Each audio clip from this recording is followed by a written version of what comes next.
I'm Kenneth Bird. This is the daily walk and talk where we basically walk around Allentown and just talk. That's it. Sorry about that. You gotta remember, the older you get, the more noise you're gonna make.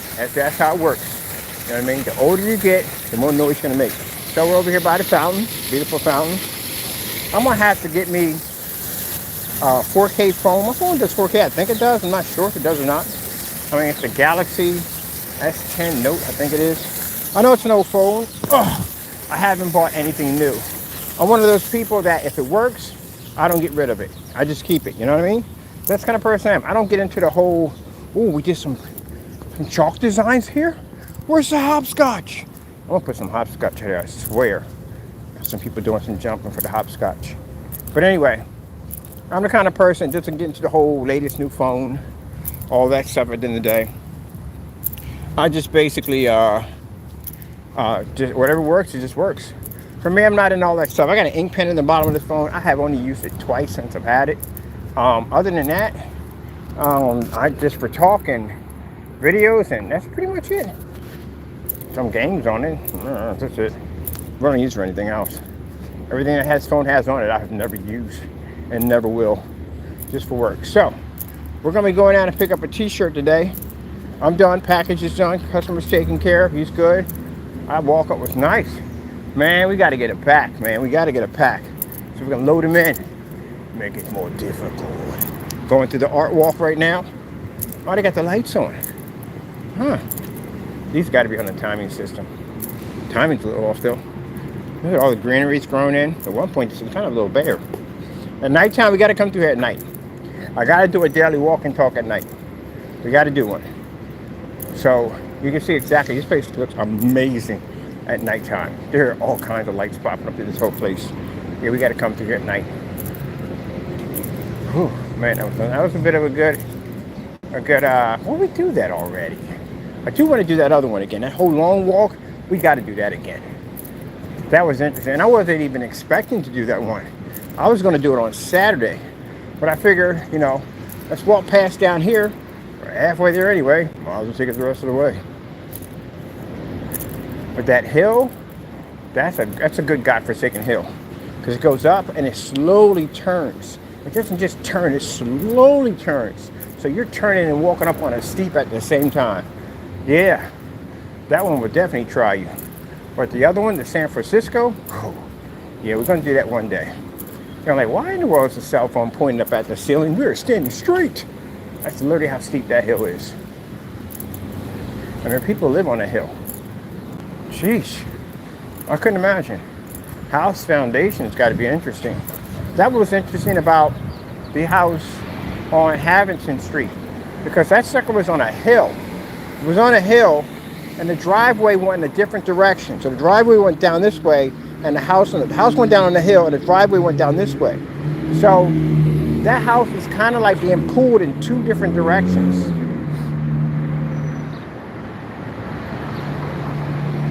It's been there since 17 something. Oh, and a creepy chair in the window. Never forget that as long as I live. That's what you want to do when you move into a house. You want to go up in the attic and find a relic old chair pointed at the window as if something was sitting in there. I had to go up there, prayed over that whole house. Prayed over the attic, took that chair and threw it in the trash. Yes, I did. It was just creepy the way they had it. It was just sitting there like something was actually sitting in that chair, staring out the window. You got to pray on stuff like that. Find creepy dolls in the closet. People usually do that sometimes. They get mad at the landlord, they leave a creepy doll. And my buddy was a contractor. He was known for basically walling up skeletons in the wall. Not real ones, fake ones. Just for fun, for the other contractors to find. And of course, you know, he had to go all out with it. And not new bones, he had to basically make it look like it was basically been there for a while. Give it kind of an old relic look to it. And stick it in there, or parts of it. That's fun. That's like a landscaper leaving a mannequin arm behind. Or if you worked at a puzzle factory and you just decided just to take one puzzle out, one piece out, that'd be jacked up, wouldn't it?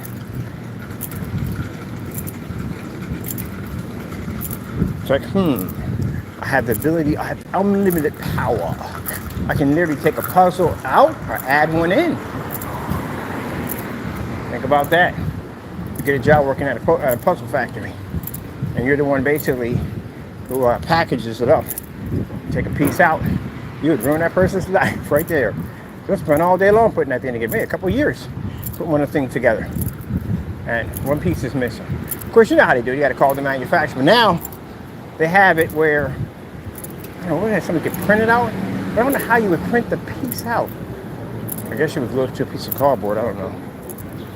Which way are we going? Okay, we're going straight down. Oh, no. We got to go a little farther down. We're definitely a little farther down. Because we have to reach the far end of the street, and we have to walk down from there. That's where we'll pick up our t-shirts from. And then we come back over here, walk up on the other side, and get the our lunch. Which we're just going to have our yogurt. Because that's all we're going to have. You get used to that after a while. First time you take it, and you get the craving because it's good, and you want 2 of them. But you know you can't have 2 of them. You can only have 1. So you have to tell yourself no. Yep, can't have it. Oh, thank you. So that's what you have to do. You have to tell yourself no, you can't have it. And then you get used to just having that one.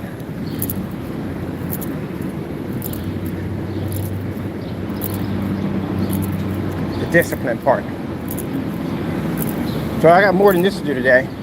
Gotta go pick up something for taco. And I gotta walk over there and get that deal done. We got the invoices going in today. Get all that taken care of. Order their screens. Get them ready. Because we're gonna be doing that that restaurant, pizzeria, restaurant.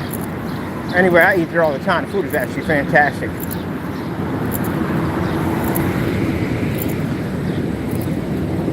I mean, there's probably other places I'm probably gonna end up working. I'm doing jobs that I don't like the food, but at the end of the day, it's business. It's nothing personal. The food's really, really bad. I've been to places like that before. Oh yeah, Olive Garden or Spring Garden. No, it was Delaware Avenue. Oh my goodness, freaking spaghetti was like sucking on a wet rat. No, I'm not even not. It was the worst meal ever. Not worse, but I'm just saying it was pretty close to some bad stuff. And that spaghetti was like sucking on a wet rat. Now, for those of you saying, how do you know what a wet rat looks like? Okay, I have no idea. I'm just trying to give you an idea of something crazy that you would think it might be. You know? Breadsticks were super hard. They were basically chewy. And the spaghetti was mushy. The meatballs were half done, and the freaking cheese was clumped on in huge clumps. It was disgusting. And the service was horrible. Absolutely horrible. I got a cool trick for you. So you go to a restaurant to eat, and the waiter's a butthole. I shouldn't tell you how to do this, but we done it one time. You don't hurt anybody in the process. Nobody gets hurt. It just causes a little bit of a mess. So, waiter's a butthole. And they pass you multiple times.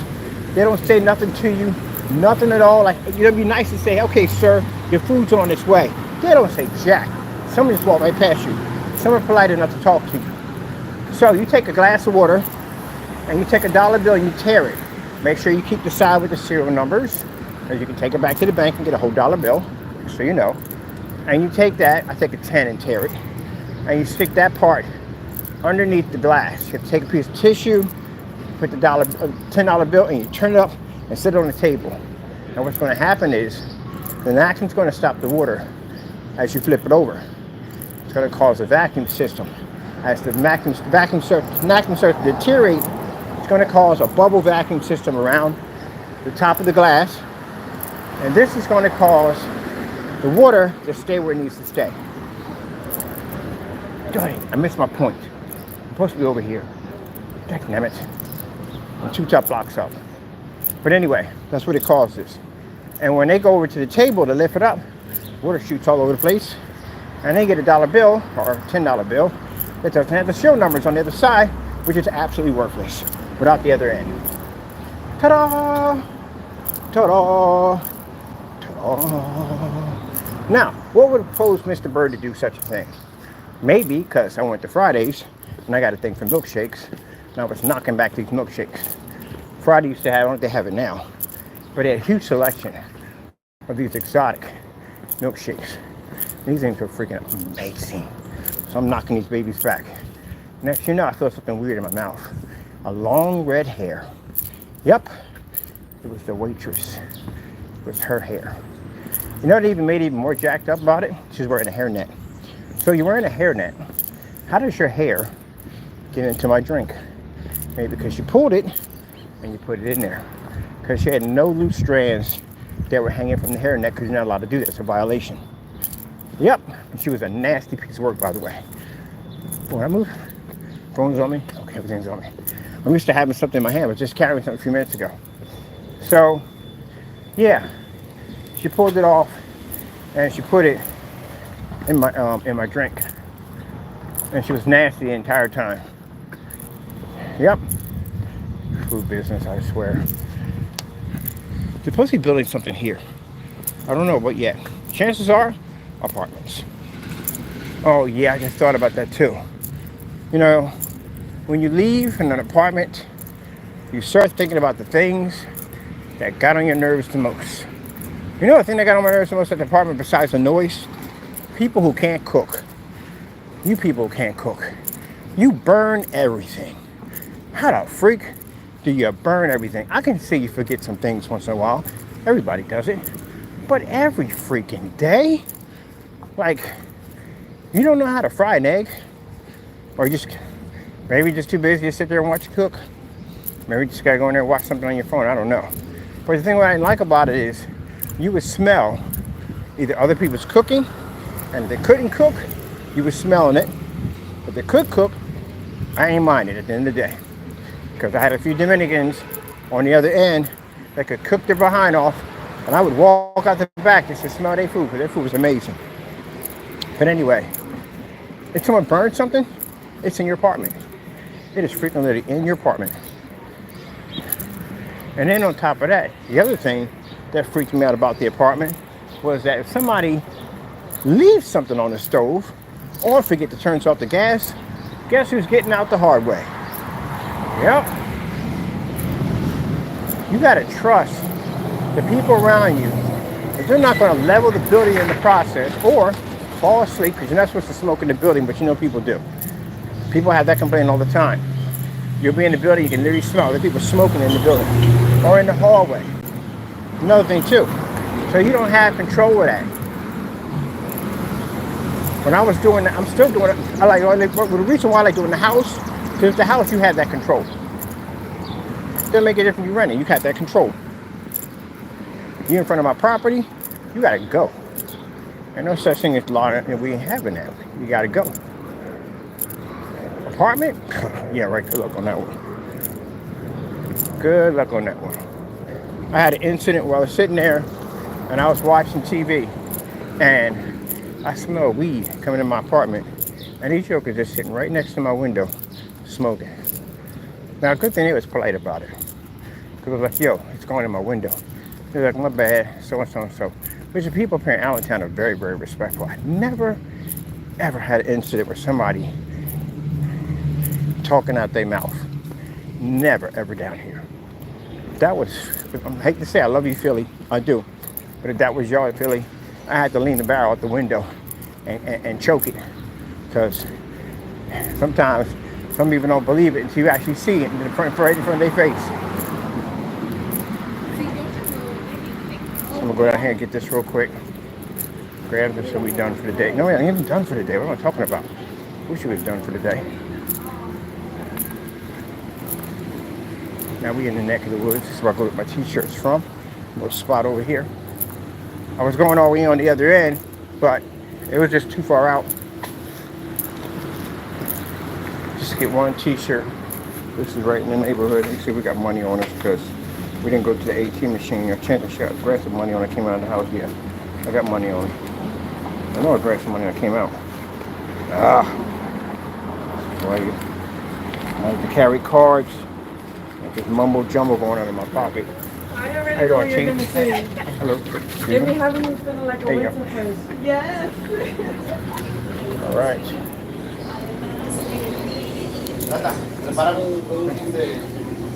In the abdominal. In the abdominal. I think I bought them all. Uno o dos. Uno. Lo mismo con una cosa ahí. Oh, white t-shirt, medium. I think I might have bought them all. You got any more in the back? I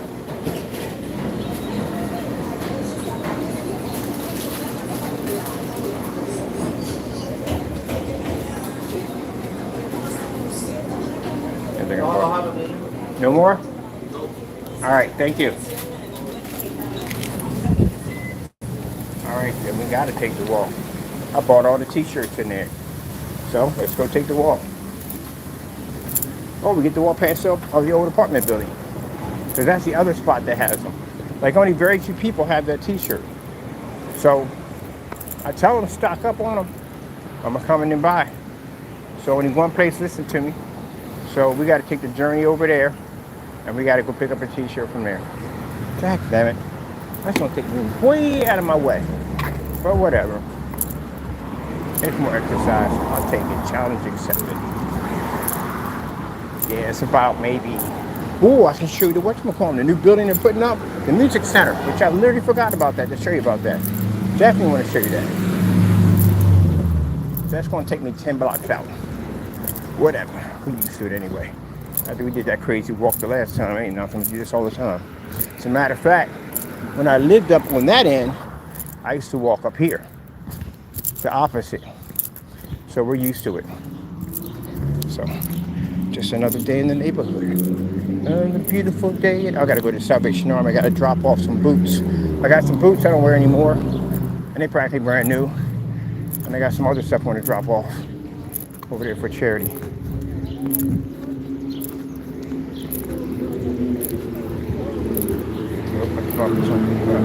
Excuse me. So, let's go pick this up. Get back. I still gotta go pick up taco stuff. I still gotta go on to PayPal because we won a dispute over there today. I mean, gee whiz, like seriously, I'm gonna try to keep my screen and my money. Can't send me back my screen. I literally told the guy, and I'll show you the text. I'm gonna block his number. I don't know if you've seen his number. I literally told him to bring my stuff back. I want my stuff. Because I know at the end of the day, he was telling me a project he was working on. He needs that black technology. And he can't go anyplace else. I told y'all that. Can't go anyplace else and find that stuff. You got people out there that, again, I can't express this enough. You can't call yourself equal to me if I got a cancellation on you. If I came in to buy your product and you canceled on me, gave me back my money, that means your product is not like mine. Right there from the door. So stop talking the trash. Before I get you fit, see, here's the thing. You're gonna mess around. I'm gonna contact some people and have you cancel in all 50 states. Because I can get that done, not a problem. And you can cancel everybody out. Because I'll have everybody contact you and say, hey, look, I'm ordering from Mr. Bird, Black Series Edition. You want to see his product test against yours. And I guarantee you cancel that state out. You can cancel all 50. So again, stop trying to compare yourself to me. Because your paint don't do anything that mine does. I've been shooting back-to-back promos on our products. And you don't do anything like that. But you got to have it on camera talking like, I'm the same as him. No, you're not. Please, if you was, you wouldn't have canceled. But anyway, getting back to the customer. So, he gets the product and decides that he's going to hit me with a, not as described. But he never opened up the package. So I said, you can ship it back to me. We'll do a test on YouTube Live. He don't want to ship it back. All right. How about this? Give me back my product. Because now I want it back. Because you can have your money back. Because I know, John, at the end of the day, that's going to cost you far more money. And you're not going to get the same quality for what you're trying to do. So, now he's making up excuses. That the package is busted. it's leaking, all this stuff. I sent over to PayPal how we package them, how we shrink them, how they're locked in.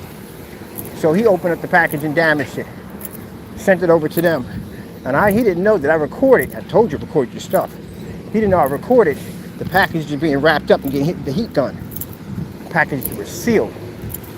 So then he tried to tell PayPal at the end of the day that it was unshippable. He couldn't send it back to me because it was leaking.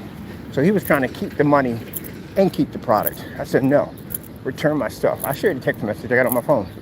I'm gonna block his number because I don't, even though if my customers do wrong against me, we keep all their information, everything private. No one knows anything about it at all. You'll just see the text message of the conversation. So, requested this 3 times. Give me back my stuff. He don't want to return it. All these excuses popping up. Shows me a picture of a busted container and stuff like that. I'm like, nope. Buddy. And on top of that, just put it this way. If a package is damaged so bad, the United States Postal Service will wrap it up in another package and zip it. If it's so bad, they don't even send it to the customer, they send it back to us. That's what happens. We got insurance on it, that's why. Everything we ship out got insurance sitting on top of it. I'm not stupid at the end of the day. I make sure all my stuff is insured. So I'll get that insurance money back when I file my claim. But anyway, yeah, so we requested multiple times. We got all these excuses why he couldn't ship it back. Blah, blah, blah this and blah, blah, blah that. Where are we going? Oh, we're going straight up. Get this t-shirt. And long story short, PayPal, which I usually do, give them a certain amount of time, 10 days, to provide a tracking number to send it back. We gave them the shipping address to the garage. We didn't hear nothing from him. Not a thing. It's been 10 days, we heard nothing from him at all. So you're gonna try to keep my money, keep my product, bust a container, try to make it seem like you can't ship it back to us because it's leaking and it's hazardous at the end of the day. So you can keep both. You don't steal from me at the end of the day. So, yeah, he lost his claim. People do some dirty stuff, man. Some dirty stuff. I'll give you back your money because I know at the end of the day, where are you going to go? There's no place you're going to go to find anything that matches our technology. Nowhere. I've done the research already. That's why my investors are putting money into my company, because they know at the end of the day that we can say that and back it up 100%. No certified screen can come to my doorstep and say we could do the same thing. And if a certified can't do it, and you screen paints out there haven't even tested against certified, then you sure enough can't come against us. So with that being said, yeah, I told him already. I'm giving my stuff back. We had that long conversation where he said he did the research. He did the research, that's why he found me. He was trying to find somebody who did projector mapping applications on our level. He couldn't find anybody. That's how he found me. But you want to try to cheat me and take my money and my product? No, we're not having that. Oh, nice little section here.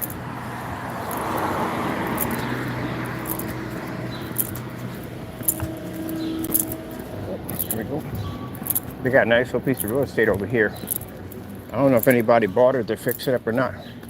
It's a nice little piece of real estate here. They're fixing up this whole section down here, this whole strip. Down here is being redone. Man, I haven't walked. Well, I walked down here, but I did the other side on that side over there.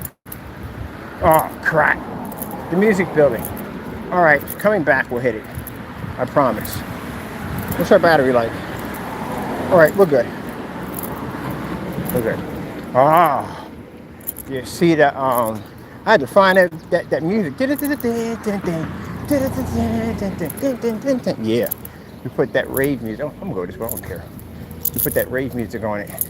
Someone was asking me about, can they do a party screen for the floor? Oh, yes, you can. Yes, you can. You can do with a number of things. So we got people walking by. If I tilt my camera to left or right, it automatically goes in, and it basically Throws the camera off. How y'all doing today? Morning. So yeah, so I love Allentown. Everybody down here is super polite. People down here got respect for each other. It's rare, and I mean rare, once a blue moon, you'll see something. It's rare. Like that time what happened in the park, yeah, it's rare. Everybody got respect. Maybe it's because you will bump into that person again. I bumped into people like 4 or 5 times. I had this couple, I must have bumped into them like 6 times in one day. I was like, y'all follow me? They were gonna ask you the same thing. I said, nah, we just happen to just be on the right path. I bumped into somebody in Rite Aid, I'm bumping them over here. I literally bumped into people at the art museum that I just saw over at 7-Eleven. But still, it ain't because of that. The people are polite. Even the kids are polite down here.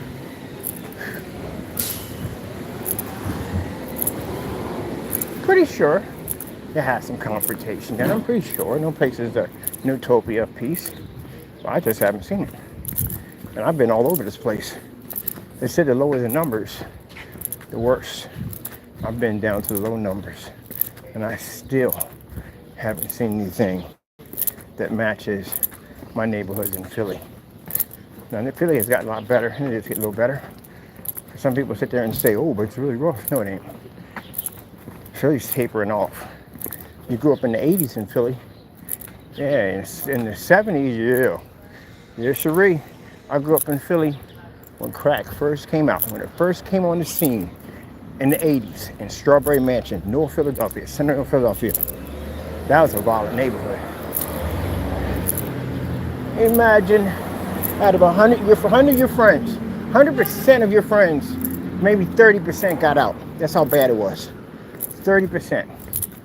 You could be sitting out there having a conversation with a buddy, and you're burying them next week because he decided to get up in the morning, go grab something, be at the wrong place, wrong time, and got shot to death.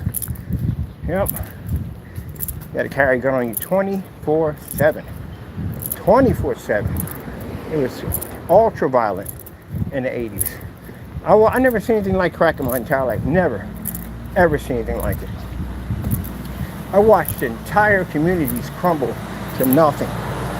And you know, when you think you watch your neighbor turn into this lifeless zombie, why would you try it? I mean, people, I guess they had in their head that they could beat it, and they couldn't beat it. And I watched people who had careers. One woman was a manager at a bank.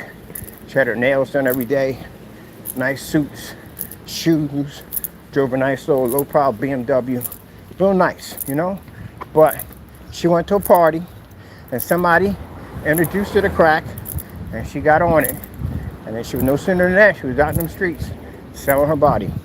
When they can't sell their bodies no more, and they're not desirable, then they're out there washing clothes and washing cars and stealing. Not saying all of them, but what I saw whole entire community families just destroyed. Yep. Worst one I've ever seen. Worst circumstance in my life. Yeah. So a lot of people drug overdose, all kinds of stuff. And it wasn't any better for the we'll go up here, for the corner boys, because corner boys, unless you were rising in rank, you basically became that corner boy. And if you lost your profits, things were handled a little different. Like I seen when I came up here to Park Avenue, and I lived up there for a bit. I remember when the corner boys put his stash out, and the crackhead was watching him. There's always somebody watching you, and he was watching him. He took his stash, so they made him work it off. He had to work off what he lost and the interest, and that was it. And I say, man, you lucky, because when I was coming up, they'd have found you face down in the field somewhere, stripped butt naked, 2 shots in the back of your head. Yep, that's what would have happened. Because you're going to pay for that interest in blood. Quite different now. I know. So like I said, ultra violent neighborhoods. Now, when I was coming up, you'd have 10, 15 dealers on a corner. Like they had a basketball court out there. They have a freaking leather couch out there. You think I'm joking? I'm dead serious. Barbecuing and everything. Like, Because they own that block. It's their block. They own it. Yep.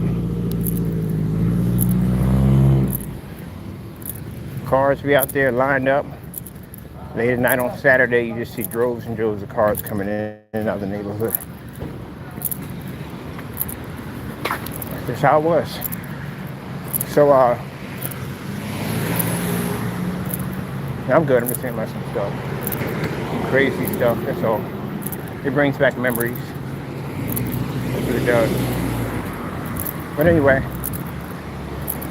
that's what it was like. Gunfire every freaking day. Every freaking day was gunfire. You got used to it. You didn't know where it was coming from. At that point, you just didn't care.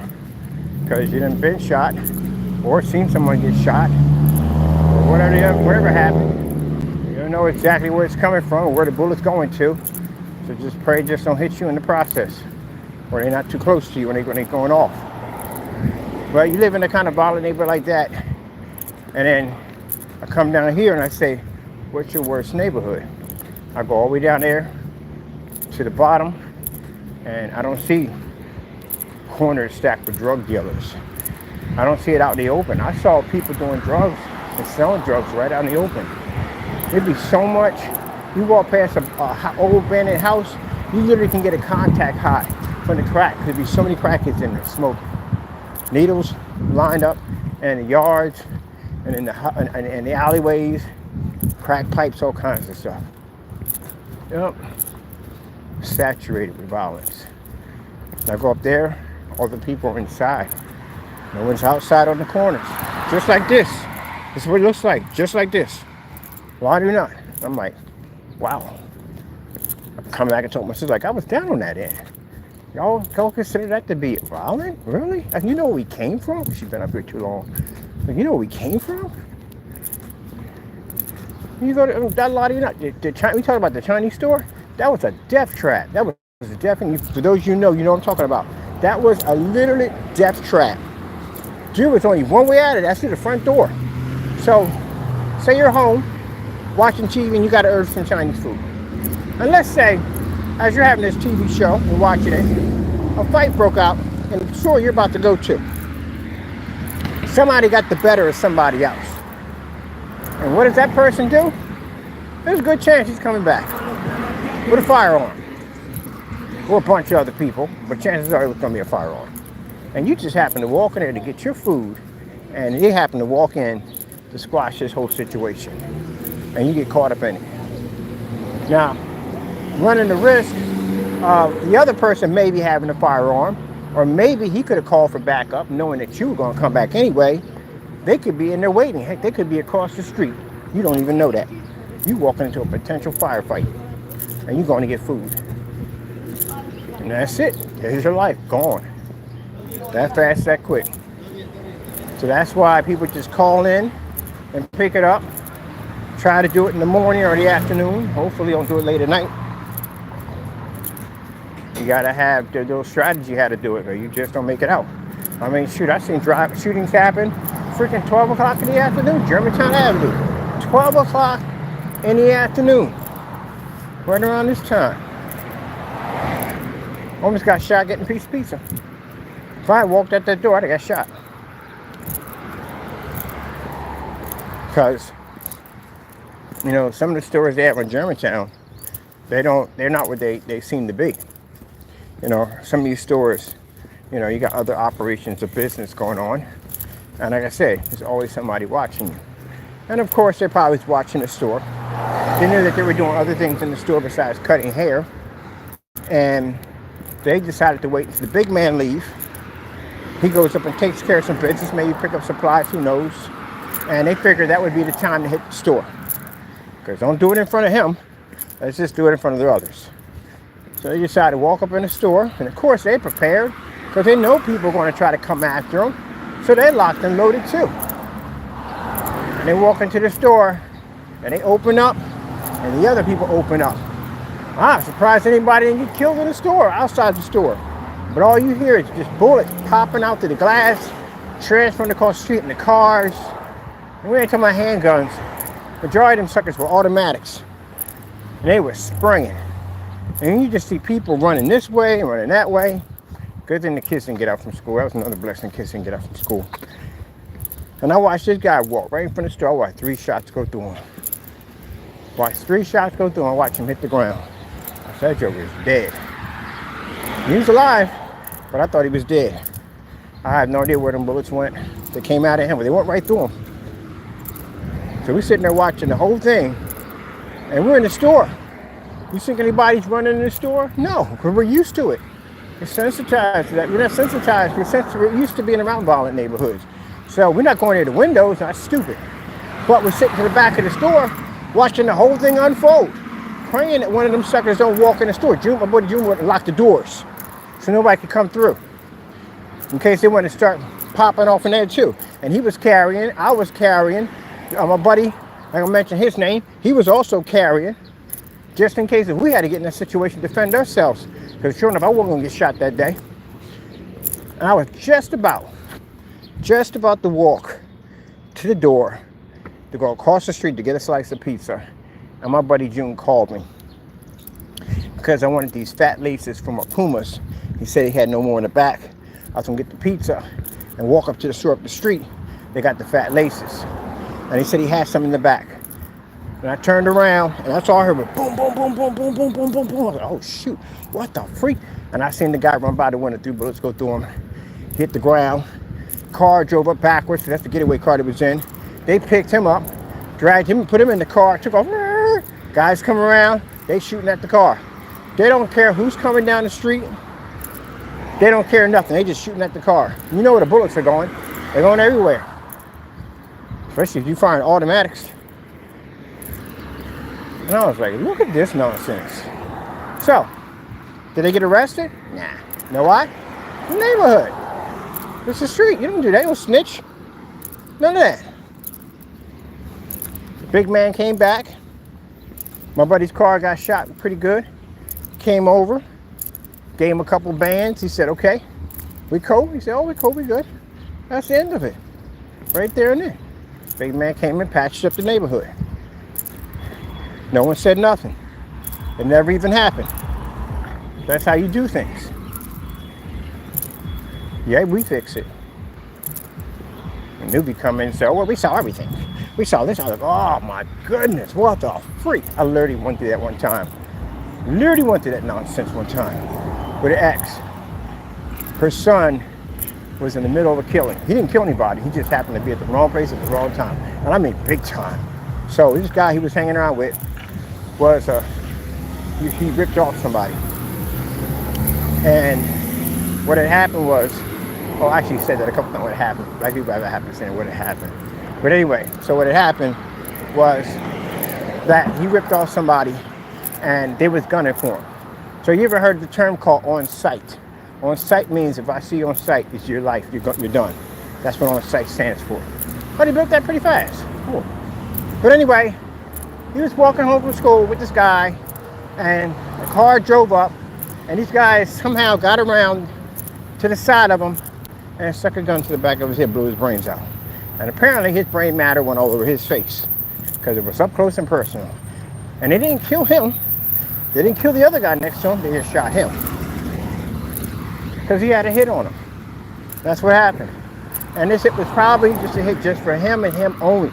You know what I mean? Don't make any more waves. They probably told him, don't shoot stuff all over the place. Just hit him and be done. And that's what it was. It was a personal hit. Because if it was otherwise, they would have taken him and the other guy too for witnesses, but they were out in the open when they did it. On top of that, the reason why they did it out in the open like that was to basically show a sign of brute force and the fact that you get involved, how easy we can get you right out in public. That's why when I hear people say meet out in public, that don't mean jack at the end of the day. It really don't. Because I've seen people get murdered out in public. I've seen people get set on fire in public. I've seen all that nonsense. I don't mean jack. That means when somebody says that, means they're afraid and they figure that people are going to see it. You got people out there that don't care if other people see it. So the guy who put the head out, he was a pretty heavy guy, really well connected. And her son saw his face. He wasn't wearing a mask. Nope. Just walked up. He had a silencer on it. Put it to his head because he didn't hear the blast go off. And next thing you know, he was covered in brain matter. So I hear about this. She's scared. She's calling me up. I come down there, and he's sitting there shaking in a chair. And what kind of encouragement I'm going to give him at the end of the day? I'm going to sit there and go, things will get better? Yeah, right. Probably going to see far worse than that as you get older. Hopefully you don't. But, you know, it's life. Guy burned somebody, he did. And I would have never been hanging around with him to begin with. You burn somebody like that, why would I be hanging around with you? You mess around and get me caught up in that nonsense. So, police came. Somebody told, because it was near Temple. And of course, if it's near Temple, you know, you got people in chat, they're going to talk, because it's not the hood. And somebody talked, so they saw him, pointed him out and everything, and they tracked down and found the house. So they came to the house. I wasn't there. I was somewhere else. I was on Cambria Street. I was in the hood. That's where most of our shootings are at, in that section over there. But anyway, so I was over in that section. They lived on Gerard, lived in a very nice neighborhood. It's nice. But anyway, they came to the door, and they told him that he had to be a witness. No, you don't. No, you do not. No, if it's a different story, if you got criminal charges on you coming to serve you, then you better take that piece of paper. If you're being sued, you better take that piece of paper. But if you're being told that you have to be a witness, no, the freak you don't. I'd have shut that door right in his face, like, BAM! Going back to eat. You know, you ain't gonna push me in that situation. Oh, heck no, you're gonna be there when these jokers come to my front door to take me out? Or if I gotta defend myself and I gotta kill a bunch of these jokers coming through, and you know they're gonna prosecute me for that. They're not gonna say, well, you know, he was just defending himself. Oh, heck no, they're gonna throw me in jail too. Nah, I'm good. I don't trust you jokers as it is. So no. But you know what he did? They kept coming to the house and they kept harassing him. They wait outside, watch him drive off. You know what I mean? These are undercovers, you know. And all you had to do is just tell them to their face. Like, look, get off my property and go kick some rocks. Last time we're gonna have this conversation. Next time you come over here, we're gonna go to Internal Affairs and we're gonna handle it that way. That's all you had to do, and they'd have walked. The fact that they knew, and they can talk to you, and they can tell at the end of the day, you're not street. They can tell that. They know they can get away with certain stuff. Because any brother in the hood who's been there and done that, they're not gonna swing that near him. They're not gonna do it. They're gonna do it to somebody like a suburban boy that don't know better. They can't harass you like that. And that's what they were doing, they're harassing them. So he got tired. He got tired of them coming to the door, and he came downstairs and he took the document out of the officer's hand. I was like, oh, why did you do that? Yep, not street smart in any way whatsoever. None of her kids were. None of them were street smart. Not one of them. I came over, when I found out about it, I dropped everything, came over. I said, he did what? He took the document. Now you got to go to court. And it's like a nice neighborhood, but it still has embedded hood in it. And that guy is connected somewhere in that neighborhood because it got out that he took the documents. So how did that get out? How did that come out? Again, everybody knows everything down there. So now they wonder if he's snitching. You don't want to be a snitch in any situation whatsoever. So all that, he had to go to, the reason why he didn't go to court, and he was lucky, extremely lucky, because the guy who was next to him, who also didn't get shot, knew the other guy. He also knew him. And he knew something about what happened. And they were able to catch him. They caught him. They had a warrant out for his arrest anyway. And they were able to get him in the projects, the Richmond Island project, they were to get him. And they took him instead of the other guy because he knew more stuff. He did business with him. That's how he got off the hook. Because I was explaining to her at the end of the day, I was like, look, you might have to go into a witness protection program. I ain't going with you. That's my ex-girlfriend. I ain't going with you. Because what I found out, people I know came back and said that joker was heavily connected. So even if my people did get involved in that, it's going to be an endless bloodbath. It's going to be too much bloodshed for that nonsense. Some things you just can't. You don't have no control over. He's too big of a person at the end of the day. There's nowhere in the world we're going to step into that because it's an endless war. It's pointless. A lot of people get murdered with some dumb nonsense because he took a stupid document. So it just is not worth it. Even both parties will agree on that. Like, this crap ain't even freaking worth it because it's going to disrupt business. I mean, I hate to put it this way, but it's a life I used to live. So it's going to disrupt business. It's just going to be a problem. You can't do business if you got constant gunfire going on all the time. Then you got police in the neighborhood telling it. It just messes everything up. So they just let it hold for a little bit, see what he was going to say, and it just happened to be that somebody gave up some information on where the other one was at, and they came and picked him up, and he got off the hook. It's interesting how things work out. They keep things from going into a bad path, even worse path. But all that triggered off because of a document. One piece of paper triggered all that off. Yep. It's funny how things work out. I know it wasn't my side, but somebody else that triggered off that information. So that person can be picked up. So all this can be squashed. Get him off the hook, and then that's it. And they really weren't worried about the other guy at the end of the day because he had ties in with that group. So it's kind of like they sacrificed one of them to clean up the mess. They didn't like it was how it was done anyway. Broad daylight. And here we go, we're here.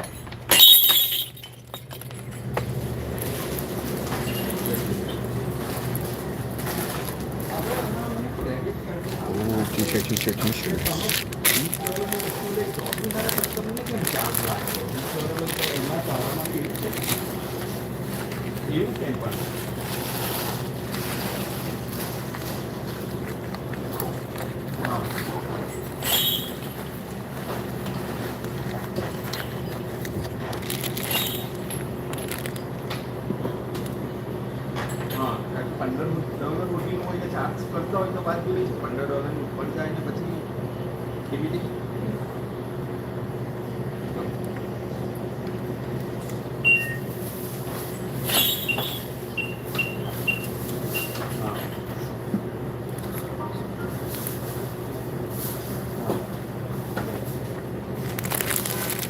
Do you take cash back? No, go ahead. I'm sorry.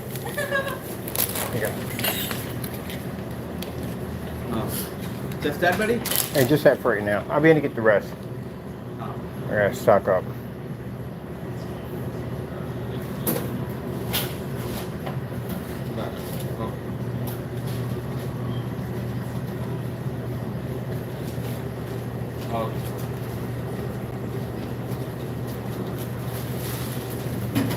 Thank you. Oh, can I get back, please? Sorry about that. All right, thank you.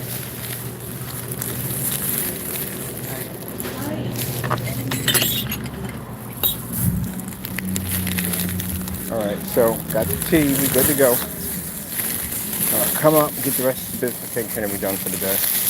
Well, no, I'm not done for the day. I still got that, got to take care of that business for that installment job. Then we're done for the day. Make sure he gave me a 10 in here, because I'm looking at this like, what the freak? Oh,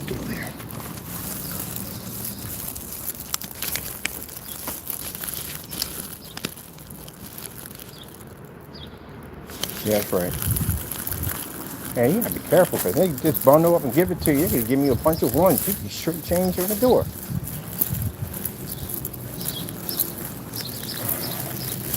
Yep, a document. One freaking document. Yep.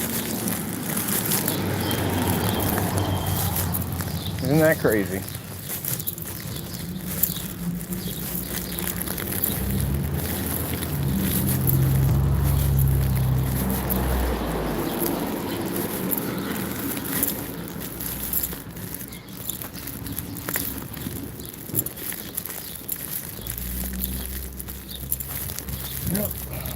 I've seen a lot of dumb stuff like that. Crazy stuff happen like that.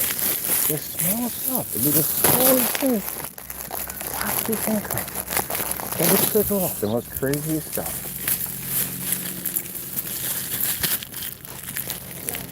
So yeah, just what I lived in with my life. I lived in those really rough neighborhoods.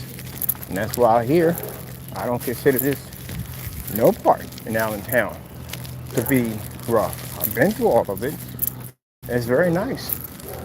Very pleasant. I like it.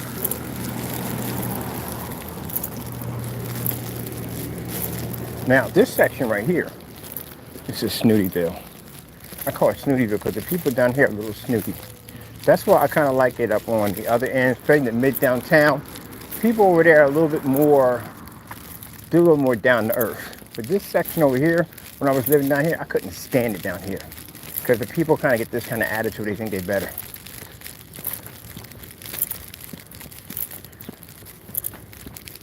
So, didn't like this area much.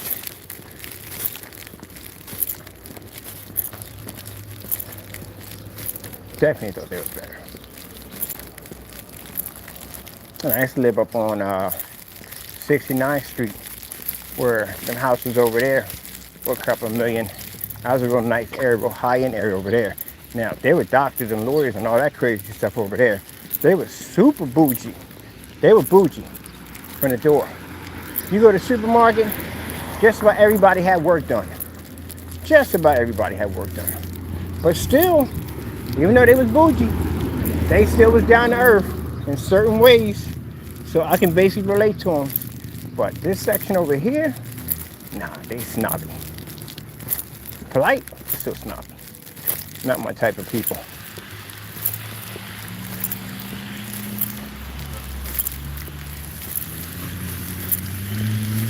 They like when I go to a game, I can't stand the skybox. Skybox is boring. There's nothing going on in the skybox. You know what I mean? Just a bunch of idiots sitting around. Sorry if I offended anybody by saying that, but it's true. Just a bunch of idiots sitting around like, oh, look at the game. No. I want to be down there in the game. I want to be down with the fighting, the yelling, the screaming, the cheering, the drinking. I don't drink, but that's where I want to be at. That's where the fun is at. When I'm paying money for tickets, I want to be down with the rowdies, the rough house. That's where I want to be at. I don't want to be in no skybox. There we go. That's where I used to live at. I walk past this thing all the time. All the time. That's where I used to live at, right down that bottom floor. Right over there. I'll show you where their office is at too. But yeah, last time I had an Eagles game, it was a bunch of us. Dumb got skybox on tickets, and no can do ain't gonna happen. I want to be out in the freezing cold with the rest of the hardcores, and I want to be sit up in no box.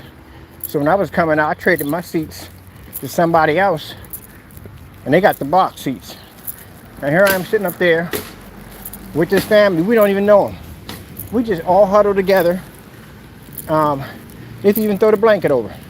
Got this big old huge custom Eagles blanket, and they throw it over because we all bleed weed in that section.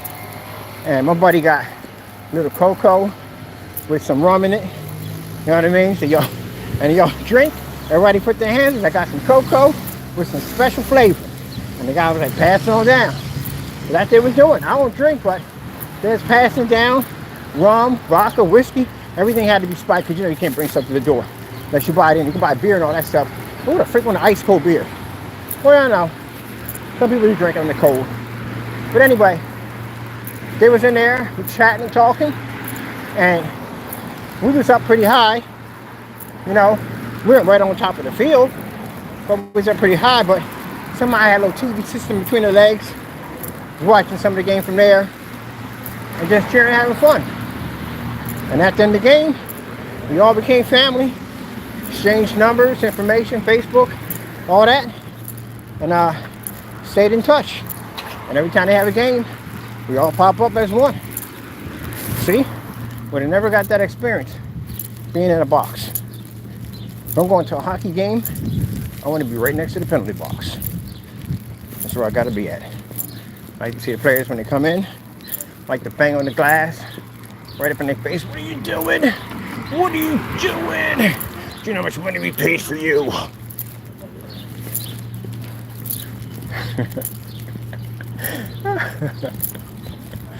Oh my goodness. And yes, the face painting, all that. We do all that. We go in. Got the vintage Mitch and Ness. The vintage players. All that good stuff. So, yeah. That's what I like. If I do hockey, it gotta be next to the penalty box or close to it. I don't have to be next to it. If I can get something like a little bit, but I have to be near the penalty box. Because I like to be the out the players. Like, yeah, man, that's what I'm talking about. Make them bleed. Make them bleed. Or they beat, when they beat on the glass. Oh man, it's nothing like it. I had a friend of mine, I took her up and to a baseball game, and she liked to get that charge, and she'd get up and sit down. They do the wave. She had a ball. She was quiet. I think they're called introverts. If I got that right. Yeah, she was very quiet. Never opened up a lot of stuff, but she had fun at the game. It kind of reminded me of Deuce Bigelow. That's what reminded me, the girl who had the Tourette's, and he took her to the game, and she could scream and yell when she wanted. No one could judge her. Oh, let me show you this right here. So, that right there, what you see is the apartments they used to live at. Oh, thank God I'm gonna be in there no more. But anyway, over here, we're gonna cross over. This is the court building. Now, remember I told you that they never showed up for court? Twice. Never showed up. And, excuse me, the judge was so mad. What? Oh, no, I'm talking live stream. Alright. I get that from time to time. People think I'm talking to them, and I'm in a live stream. I want to get myself a t-shirt that says live stream on the air. I'm really going to have to, because I had that happen to me a couple of times. I thought she was going to jack me up. She's like, what? What? I got to be friends with her. I got to kick her time or what? I think she's an aggressor. I like aggressive. She's aggressive. I like aggressive people. She's like, what? What? And she had a walker. And she was aggressive. That's what I like. She had more heart. And at the end of the day, some of you naysayers. Well, all you naysayers. But anyway. So, I gotta make sure this is on the air. But anyway, God, I forgot my train of thought. Having a conversation with the woman. That'll come to me. This happens when you get older. It's part of life. But we got a t-shirt. I know y'all remember, but we have to take that off. We can't have the chat on. I would love to. I really do. But remember, we got creepy people. Very creepy people. Man, really? I hate that. That's like when you go into a room to get something and you can't remember what you came in to get. Then you go to sit down and you remember what you're going to get. As long as it don't happen twice. Oh, here we go. Talking about the building. Okay, the court thing. Came back to me. All right, so that's the courthouse right there. So you see how close the courthouse is, right? It's right around the corner. So, tells you how, and for those of you when I say God, and you say, oh, he's not a Christian because he talked about, that's my old life. My old life was like that. I don't live that life anymore. I still have connections to my ties. Yeah, I do. Yes, I do. They're my people, my friends, my blood brothers. But I don't associate in the circle anymore. But anyway, getting back to that, that's how close the building is for court. I'm going to show you how close your building is. So, like I said, these people were trying to railroad me. And what they do is they get people in there because they know the strategy of Allentown. Majority of the buildings that you see being built down Allentown are not for families. They're designed for a certain class of people. So their application process is very interesting. It's designed to weed out a certain kind of people. Not blacks, not race, anything. They want a certain class of black, a certain class of Asian, a certain class of white.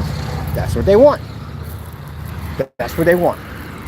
So they put these complicated things on there And even if you do have the money, they still put other things on there so you can't get in. They only want certain classes. Now, as I walked around this facility, I saw it.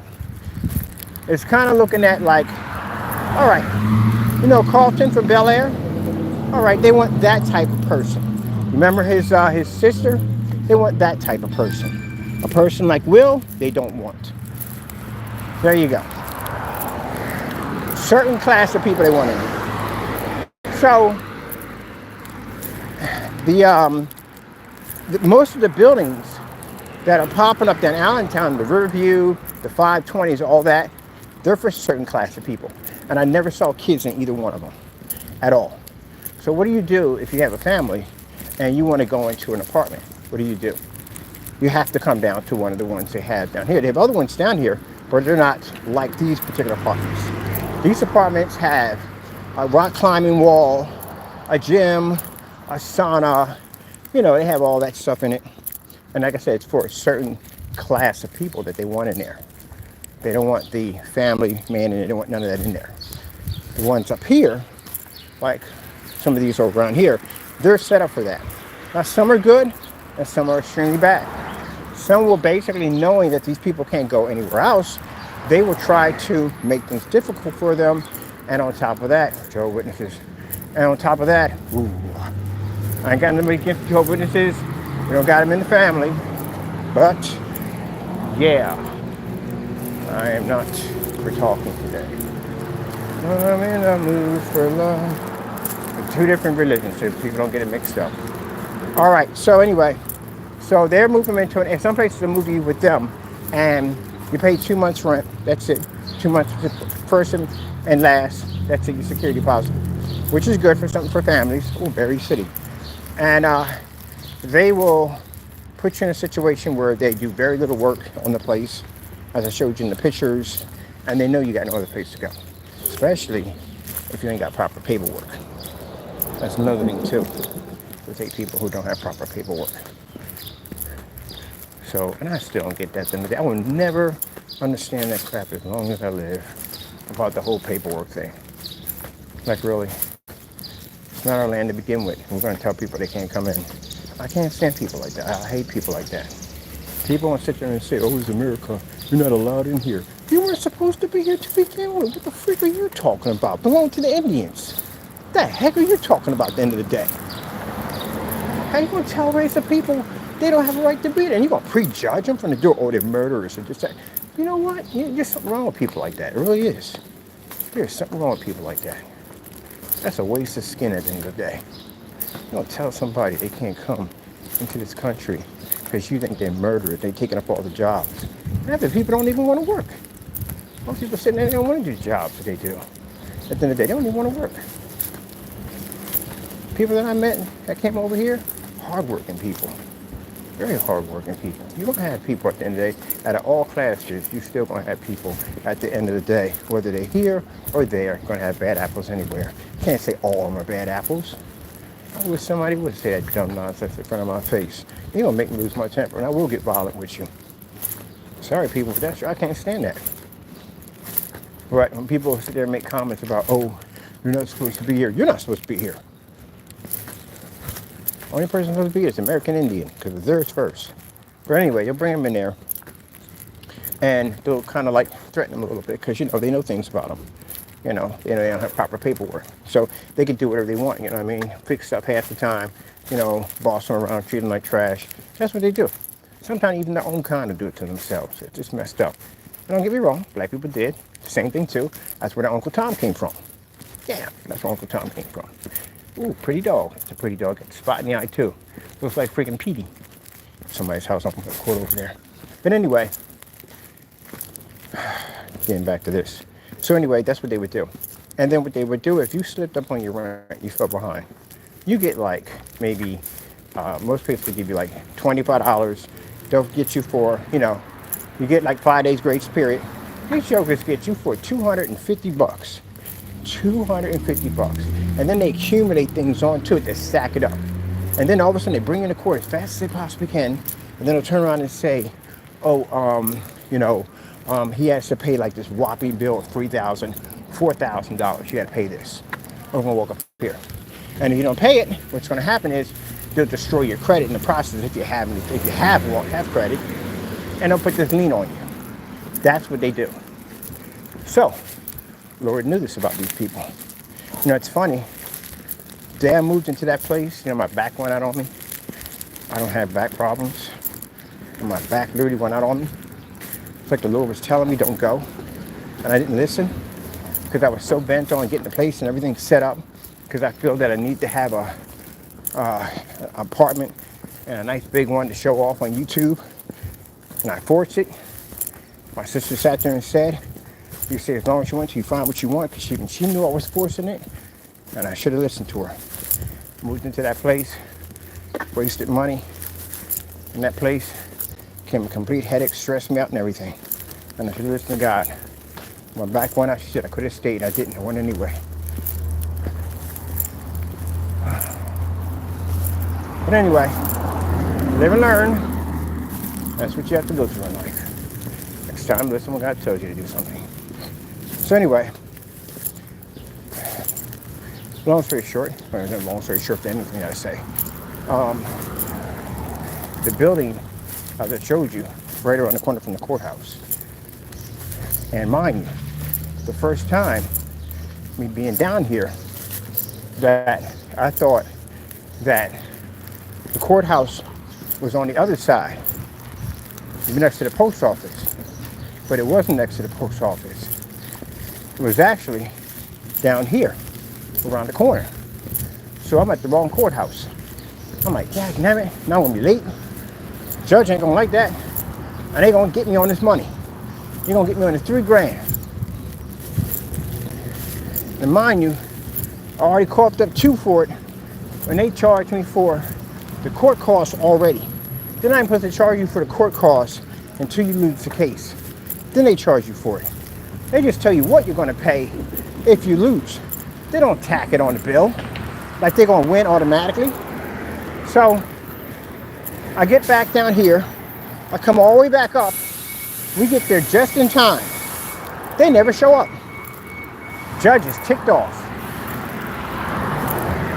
She's like, all right, Mr. Bird, come in the back, take the hat off, walk for the judge. And the judge was like, they didn't show up. So guess what? Your case is dropped. So that means anything that I owed went out the window the first time. And they knew it too. And I was still giving them money. I haven't catch up yet. They didn't give me a chance to catch up. So I'm giving them money to catch up. But they hit me with more fines. Try to make my life miserable. Try to mess my credit up. So that's okay. Let them be who they're gonna be. God's gonna work it out. I'm still giving them money. So they hit me again. Posted to my door and told me I had to be at court again. Second time. Judge is already ticked off for the first time. Let me show how close the office is. They moved because they said that the office, for some reason where it was at, which was on the other side, right over where the park is at, basically they weren't getting their mail because the mailing system there was pretty bad. Let me show you how close they were to the courthouse. When I tell you at the end of the day how God got your back and how people are trying to do wrong by you, that they can't and they will not be successful. I didn't realize they were that close to the building. And we were there, the judge even gave them a 1-hour grace period, and they still didn't show up. Make sure how close this building was. Literally next block. Literally next block. When I came around the corner, and I went to go drop off my keys and the letter with all the pictures and everything attached to it, because they made some dumb statement about wrecking my credit. And I said, no, you wrecked my credit. I said, I'm gonna get your building tagged. I said, because while I was there, I recorded and documented everything. See, people usually don't do that. They don't document a whole building. I was in the basement. I was in that whole spot. License inspection, I put a report on them. The building's getting shut down. And they know it. Especially when I found that bat in there. I can't figure out that bat got in there. But that was it. I had all the pictures posted. I said, this is going to my social media site. I posted this onto my website. I had a website designing for it. And I said, if you have any problems, I'll see you in court. And never talked to me then after that. So when you sit there and say you didn't contact Jack today. This is their building right here. That's literally how close they were. They could have gotten in the car and they could have been there in a hot second. Never showed up. And even got an hour grace period. You still didn't ever show up. And the judge turned looked at me and said, Mr. Bird, I'm going to tell you something. If they write anything up on you, and I mean anything, and I told you judges can't stand it when you're late. Don't just tear it up. Because as far as I'm concerned, I don't want to be bothered with it no more. And that's what happened. The judge got turned off, don't be bothered with it no more. So I could have went up in there, and I could have basically did whatever I wanted to do. And at the end of the day, they can't even do jack to me. Because the judge gave me a free pass to do whatever I wanted to do. But I act that way? No, I didn't. I still paid up for my money on it. And went in and took the pictures and everything. I sent them over to a friend of mine who works for license inspection. He looked through it. He said, stop paying rent. Don't pay him a dime and give him nothing. The fact that the fire extinguishers were outdated and last time they were inspected was 1998. He said, that alone, you don't have to pay jack no more. You're done. Come out of there. And that's what I did. Packed up all my stuff and left. Sent them a detailed letter, sent them all the pictures, and sent them the Facebook page. Everything's uploaded to. There you go. Walked out. And I went around the corner and went to the same building and got the court documents from the judge that sat there and said that everything was wiped. But they did try to hit my creditors. I can send that right over to them. Cancel that nonsense right on out. But after they got the letter, they wrote back to me and said that it was a pleasure doing business with me and that they wish to never see me again. Well, of course you don't. That's why I tell people, when you move into a place, you better document that whole building.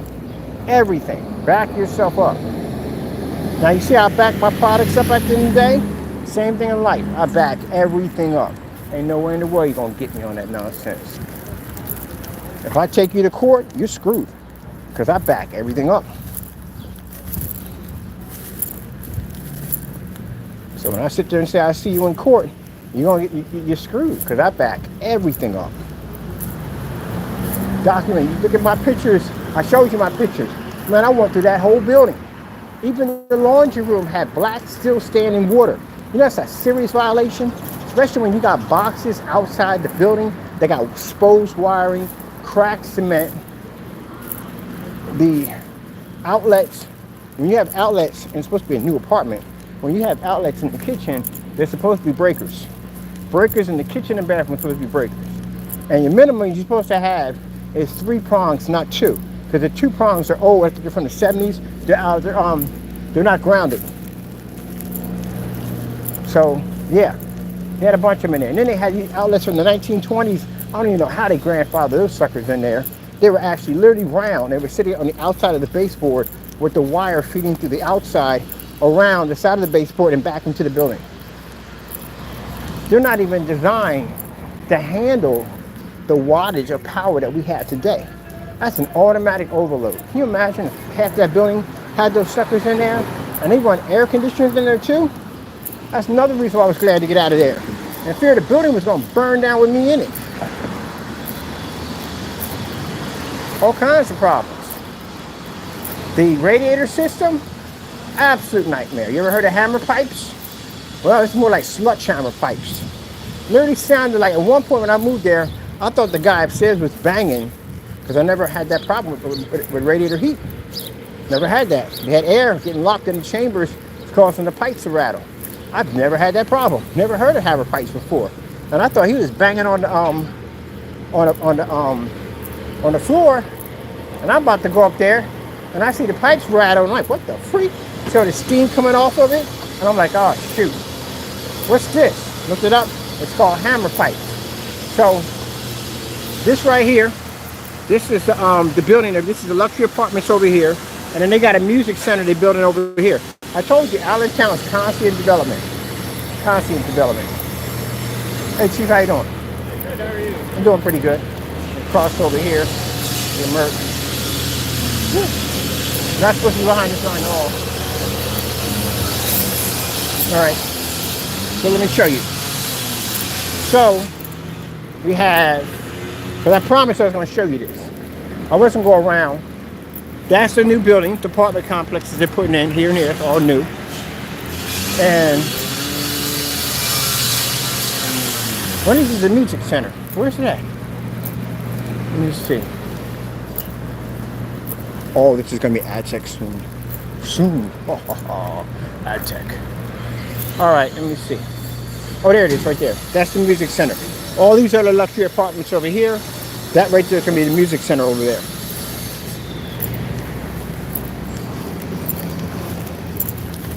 What are they setting up over there? They're playing some golf books over there. I'm a big fan of golf books. I like country music. I do like country.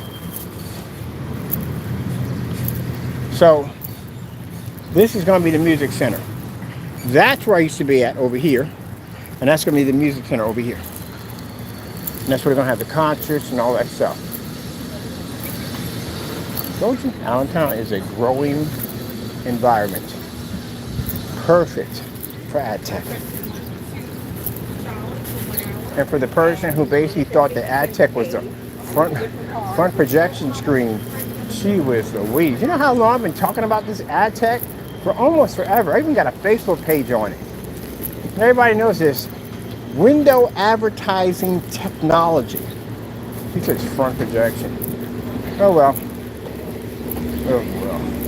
Yeah, so what they're doing is, oh wow, this place is for sale. So a lot of these places like this that were sitting around and no one was touching them, the minute a company comes in and adds new development to an environment, everything else goes up with it. Okay. And then the place surrounding areas around it, they start fixing up their places so they look nice, so they blend in. So put it this way, Allentown is like a little small town, but it's growing into like a larger population, which is actually fantastic. Ooh, she's nice too, and cute. But chances are probably a headache, and I don't like the headaches. Oh, see, I used to always find some weird stuff down here. This is the PPL building. They're going to turn this into condos. Yeah, good luck if your elevator breaks. You'll get to that top floor. They start at the bottom with chicken legs and come at the top and get them Hulk calves. That right there, that's going to be luxury apartments over there. Dunkin' Donuts, of course, over here.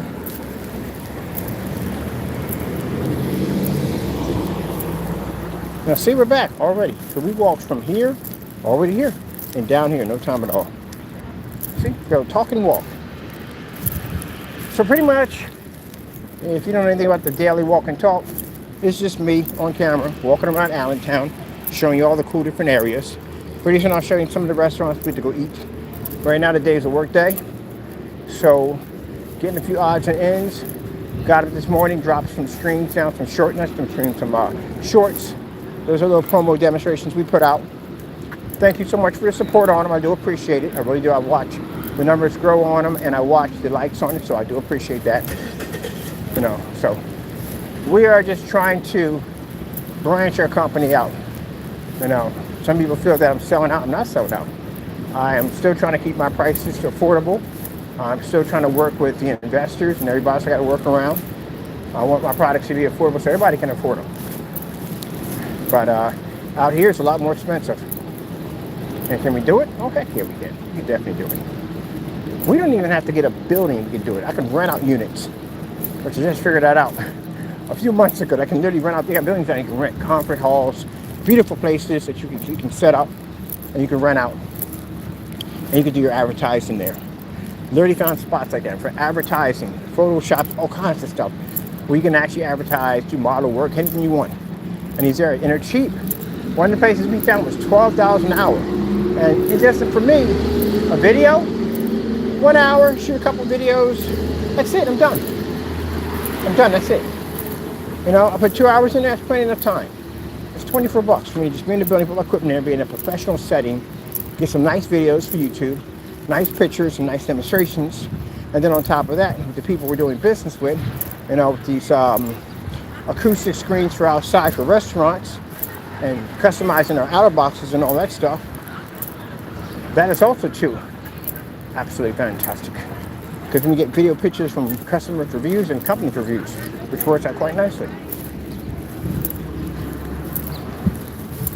Woo. So God worked everything out. Got the 800 number coming in. Got a little more professional on the business cards. You know. And where do you go? I was going to get a yogurt, but now I don't want it. I'm walking back home. I'm gonna go back home, go to my store, get myself something. Okay, I gotta go back up there. I got some business to take care of that end too. On top of that, might as well go back. I literally have business on that end. So I'm gonna head back home, and I'm going to take care of some business on that side. Let me see what we got on the phone. So we're not bad. It's still good. I want to get back to the bench. That's what I have in my head. That's my destination right now, the bench.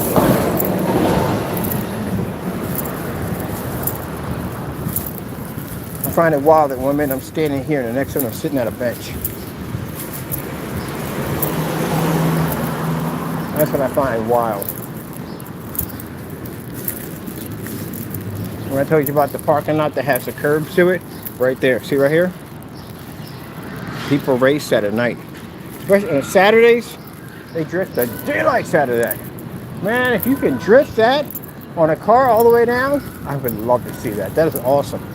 I mean, I know it's noisy for the neighbors, but you gotta admit, that's freaking awesome. It's gotta be very interesting inside. Why somebody drifts something like that on a car. That's some serious control right there. Then I have other friends got on, they got mad about the whole Fast and the Furious. Come on, stop it. They can't make any more of these things. Come on. Where are we going with it? I mean, seriously, where are we going next with the Fast and the Furious? Where are we going? I mean, the other guy, Diesel, he's up there now. I mean, yeah, he can still do rolls and stuff like that, but he's still up there. Where are we going to go with it? And on top of that, they can't out-top the one they already did, because that one was absolutely freaking bananas. I mean, really? You pick up a car with one hand while the guy is hitting the gas at the same time? You know how hard that is to do? Well, it's impossible, number one. But one hand, and have an assault rifle in the other hand. And then still have the strength to pick up the assault rifle and continue shooting. And the guy lands the car and drives perfectly.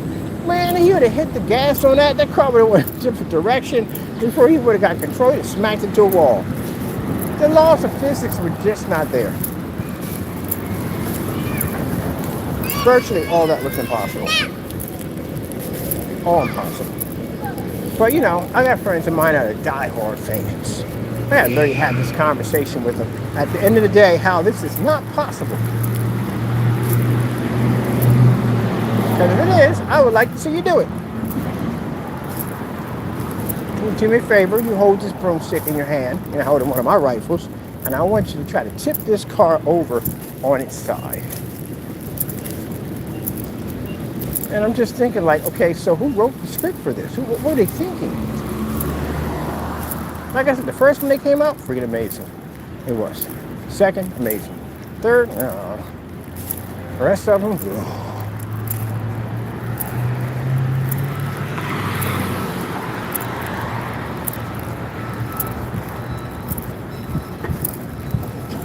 I don't know. I think some movies should just end it and be done with it.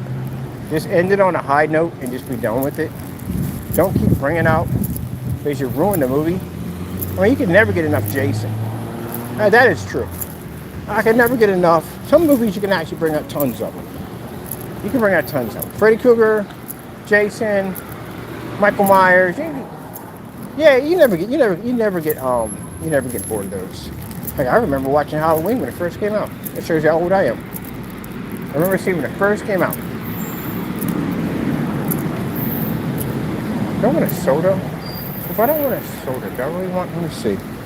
I don't even know. Want to get some drink or some juice or something. Maybe I want to go chill in the park. I don't know. No, I'm going to head back. Because if I head back, I get a chance. I got some things I got to do, and I don't know. Hold on. I can't tell by the screen about what time it is. Don't give me time on the screen.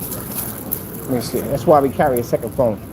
Well, one's my work phone and one is my business phone, my home phone. And use. All right, 10:31. Wow, we got up early. We were up early. What time did we leave out? Let's see, I left out of the house at around 10 o'clock. No, it's 10 o'clock now. I left out of the house at 8:39. So how fast did we get here? Gee whiz, most people just starting their day. We've been up. So we've been walking around for an hour and 25 minutes?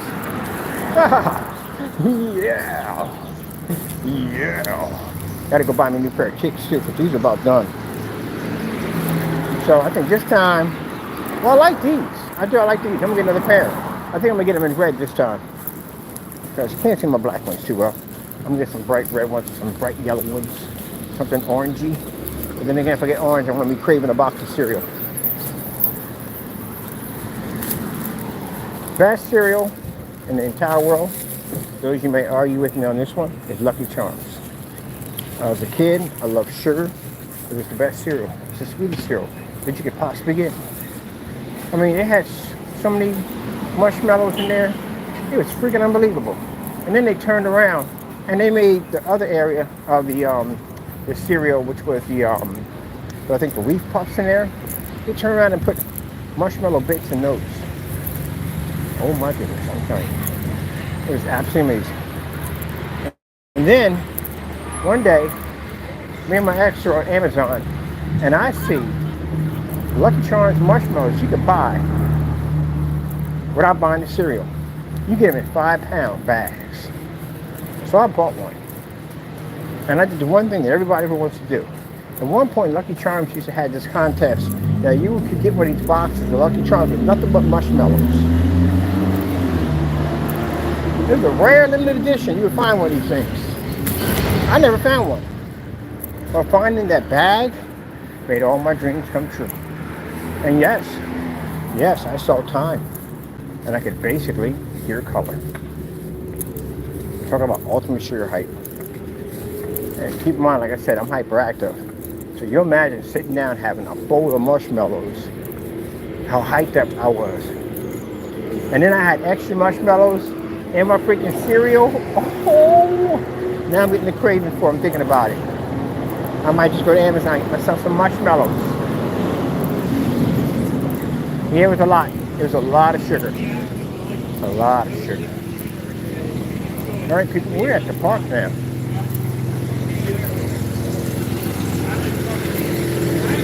Today's weather is a little interesting. It's cool, but it's humid at the same time. It's like the equivalent of being in a sauna with a fan on you. That's what it feels like. Definitely easy to dehydrate in this weather. Does it bother us?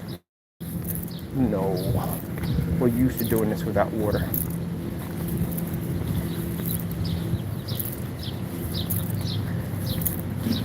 I remember when my sensei was training us, he'd come outside drinking water. And we sat out there getting cooked, training. And he'd be out there drinking water. Just to mess with our heads. Yep. Go through all that training. Never use it. Pretty much that's what happens. Go through a lot of training. Unless you're going to become a bouncer. And use it almost just about every day. Someone's always doing something stupid. Other than that, if you're just a guy, just mind your own business and sitting in your own world, never use it. And I don't have the patience to teach anybody else because they don't have the discipline. They drive me freaking nuts. I don't have the patience for them. I can't stand people who don't listen. Tell you to do something, come back to class, you didn't do anything I told you to do. And what the frick were you doing? Well, see, what had happened was, okay, I'm done. Just like when I got a friend of mine, a few people, I'm helping them lose weight. Which I don't know why they're coming to me, because my eating habits are jacked up. I mean, it's like me telling you, like, eat salad and vegetables every day. And I break open a bag of Doritos in front of you and freaking like a pack of cookies. But my workout is a little different. I walk a lot, so I burn off a ton of calories. And then on top of that, I work out 3 times a day. So I'm even thinking about working out right now. So yeah. So I eat whatever I want because I burn it off. Well, not whatever I want. I don't like to go near fried foods because I don't care how much of a workout you do at the end of the day. That one will definitely kill you.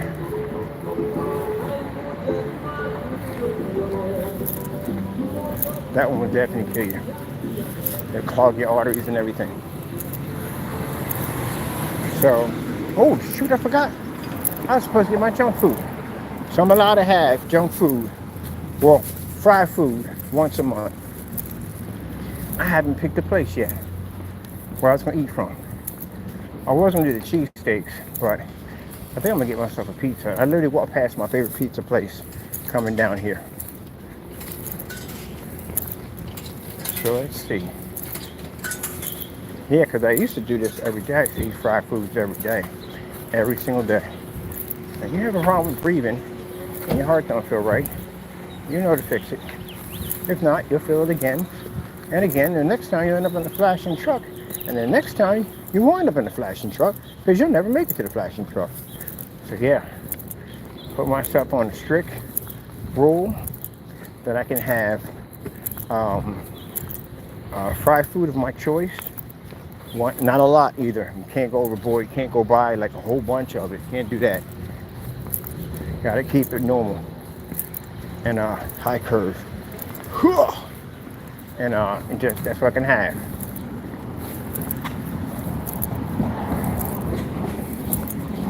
Trying to figure out maybe Chick-fil-A. Nah, Chick-fil-A jacked me up the last time. Chick-fil-A really jacked me up. I don't know whether it's because I haven't digested this stuff in a while. And on top of that, the fast food is expensive. I'm gonna go to my locals. I got my locals that I go to, and I'll eat from there. I'm gonna get myself maybe a cheeseburger. I'll do a cheeseburger. Whatever I eat, I still gotta walk it off. I'm literally gonna have to walk. Look at this. And now we're down here. And look, we can get some juice from over there. Something quenching for the thirst. Look at those. Look at the containers right here. Oh, yes. I'm good. I don't need that drink. I'm good.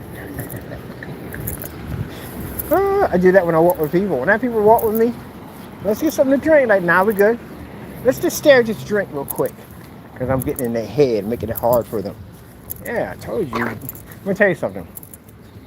If you work out with me, you will hate me. You will definitely hate me. And if I've done a good job, you'll try to kill me. Because I'm definitely going to mess with you.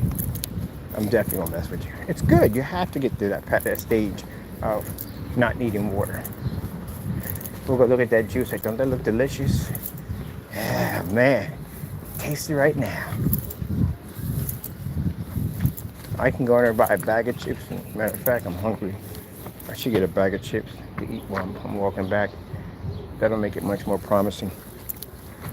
Gotta have make it harder. I'm not into, as you can see, I'm not into cutting corners. Just like I treat my company, I treat my life. I don't cut corners to do it right. I'll get myself a bag of chips, some Doritos. You don't need it. This is in your head. That tells you need water. It'll drive you crazy if you think about it. Look at it. Look at that great treat of water. Great treat of water. Orange cream.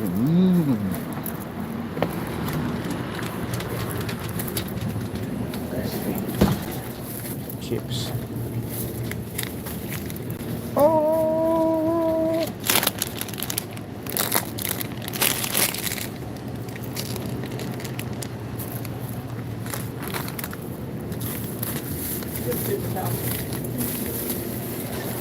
I got some on my thumb. It's liquid, but it's not for me. Thank you. Yeah. These two for $1, right? Yeah. All right, cool. Thank you. All right.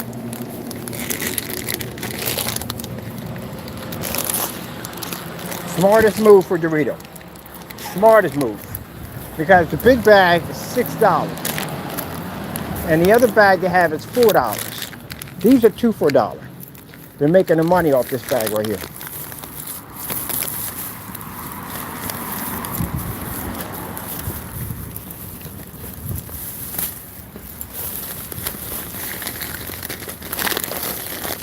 Sorry if the camera keeps blinking on. I do apologize that the tether or the connection is not to the liking of all. We are tethered to my phone on the side of my pocket. So I do apologize if I do sound like a transformer from time to time. Or if the video is choppy, I don't know. I really don't. I gotta put you on my foot real quick. Give me a minute.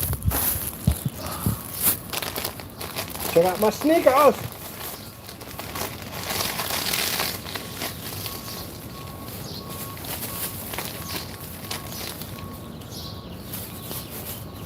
Ugh. There we go. Now let's stay our grace.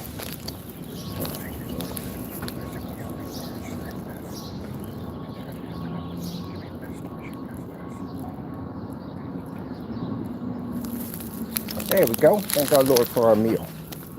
Oops, there we go. Lost you guys here for a minute.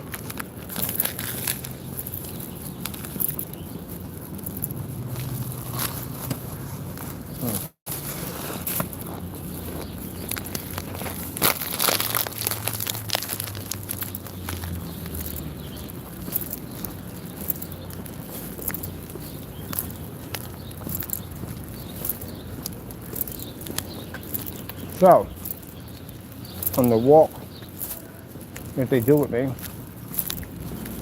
we don't drink nothing. Now, it's your first time walking around, you can get drinks, you know.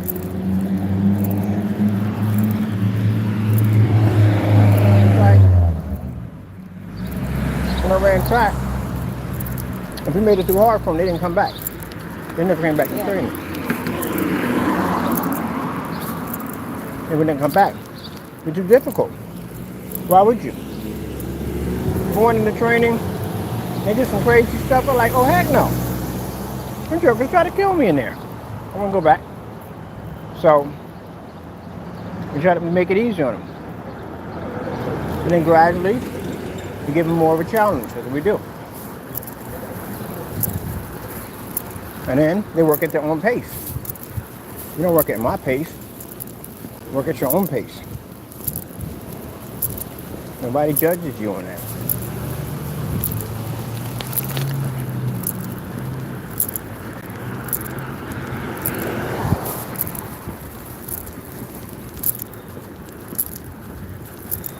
Because there's a lot of things that I'm not, definitely. And I know that people, I got people in my family can run 5K or 100K. It ain't nothing like that for them, to them. For me? Oh, heck no. You lost your mind at the end of the day? I can try. I ain't gonna be able to do what they do. I got some nieces in my family. They run track.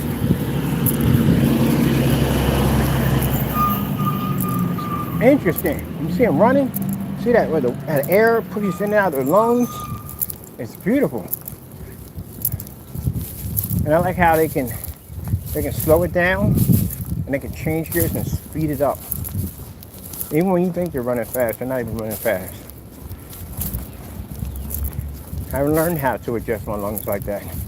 People who swim, you got that capability too.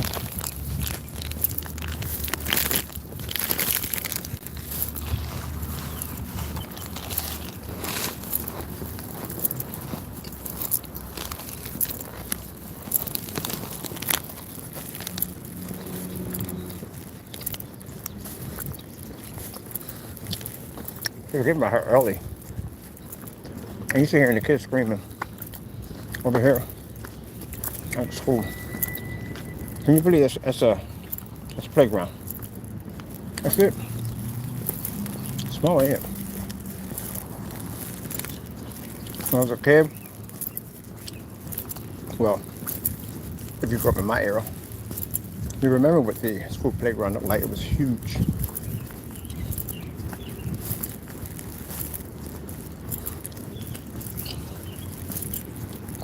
Definitely huge.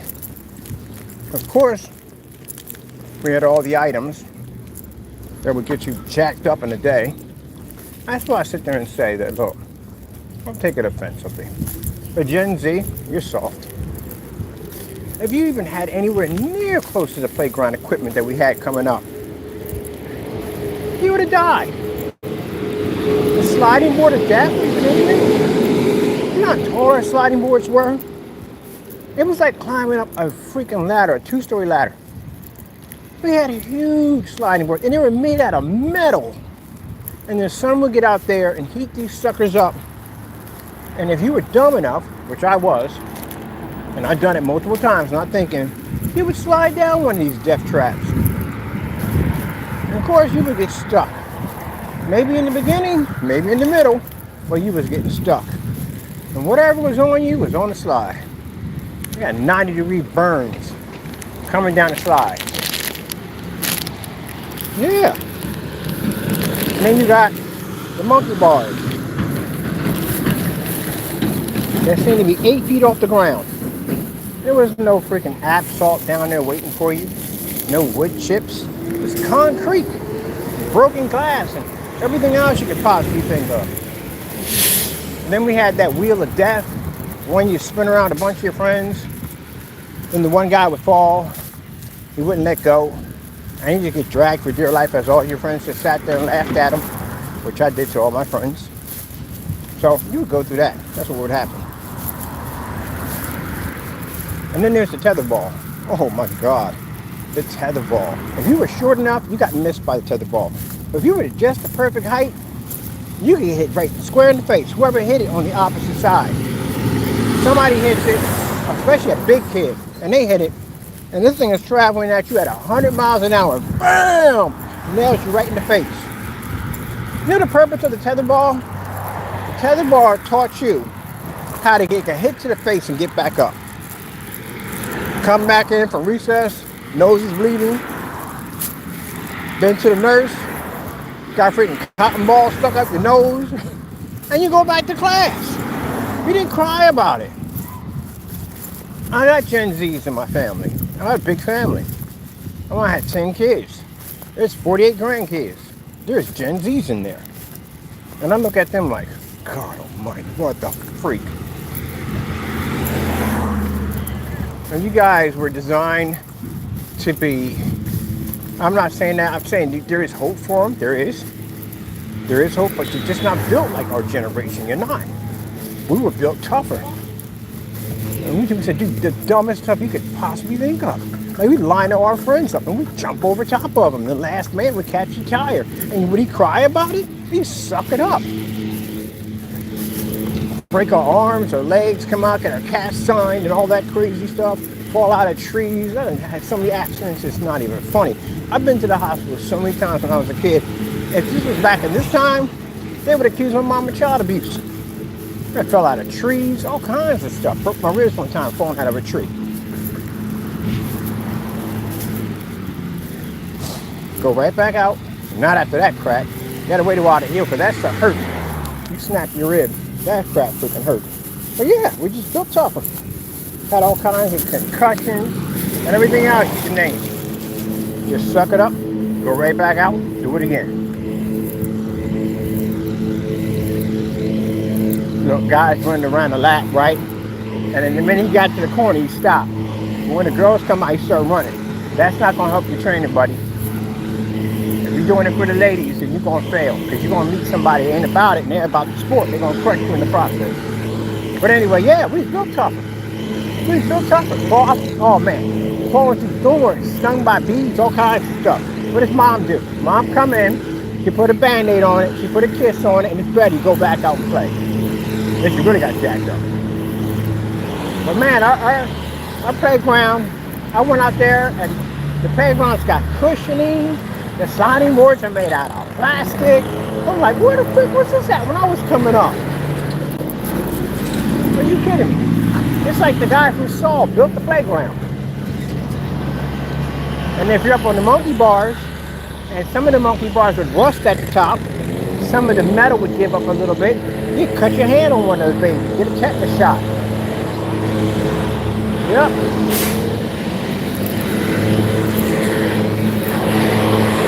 Oh, yeah. And that other monkey bar, the one that looked like an upside down cereal bowl. I don't know what the frick was going on with that thing. Had all kinds of octagon shapes on it. Especially if it was raining that day and your sneakers got caught in there and you came down in your little package right on that bar. Oh man. Yep. I tell you one thing. The way they built those parks back then, they were designed to make kids tougher. But that sliding board, that thing was something else. They had a sliding board when I was a kid, I was terrified of it. It was a big funnel. Big old round tube. Not a funnel, but a round tube. It was called Rocket Park. Never forget it when I was a kid. The rocket was 3 stories up. 3-story rocket for kids to climb on. And I was terrified of it because it was so high up. And I remember this white boy called Flavio. He's the one that got me up there. He's the one that got me to overcome that fear. He walked me up there. He taught me through the whole thing. When I got up there, I was holding onto the bars. I was scared. Said, "No, man, just relax, man. It's okay. I'm with you." He was a cool guy. And I walked away from the bars, and I walked away for a little bit, and the fear went away. And as you know, I was climbing up there with them, hanging my legs off the side, outside of it, hanging off of it. Yep. But yeah, the funnel slide, they had one of them over there by the Brandywine. And I remember in the wintertime, I got the bright idea of taking off my jacket and sliding through this tube of ice death to have my shirt roll up to the back of my neck and me to get a freaking freezer burn from my tushy all the way up to my mid-tushy, my middle back, all the way up to my shoulders. I got freaking, you know how you take an ice cube and you touch it with your tongue, the metal part? Yeah, there you go. Like that story where that kid put his tongue on the flagpole. Yeah, it ripped the skin off me. That's what I did. Yep. And you wouldn't believe the dumb stuff, the crazy stuff. I'm not saying dumb, we just did some crazy stuff. We did. I remember one time we found an old refrigerator box. We got the idea of thinking that if we all got in this refrigerator box and we rolled down the side of this hill, that gravity would take over. See that corner? If I was walking, I got slammed by that truck. The gravity would take over. And we're going to gently float around in this box. That's what we were going to do. Nope. Laws of physics weren't on my side that day. We were smacking our heads left and right. Bing, bing, bing, bing, bing. Came out of there with hickeys and everything. Dizzy, confused, and jacked up. That didn't work at all. Yeah. And then again, at least Halloween. Well, they thought Halloween was bad then. I guess every era thought Halloween was bad. Then you reach this era, and you realize Halloween is really, really bad. You know. First time, we had bag snatchers and stuff like that. We had these kids, 2 sets of them. One was the Stanfords, and the other ones, I forgot their names. There's a bunch of them, but I forgot their names. I remember their first names. Stanfords were bad kids. Every single one of them got locked up. Passed away. They were bad kids. And their parents, when people sit there and say, oh, it's up to the parents, no, it's not. No. Kids can just be bad. No one can. That's what I witnessed when I grew up when I was a kid. Their parents did everything they could. Those kids had everything. All the best toys. They had cable. Now mind, back then when you had cable, you had money. They had everything. The Evil Knievel's, the Batmans, G.I. Joes, the Green Machine. They had the freaking big wheels. They had it all. Everything. Parents worked so hard, gave those kids everything they wanted. There were 6 of these boys. There were 6 boys. Fantastic at sports. They were gifted. Good at trophies in baseball, trophies in football. Always winning, always winning. They were good, but they just weren't right. They all led a life of crime. Some are still sitting in prison to this day, and some are dead. Parents did everything they could. They just weren't good kids.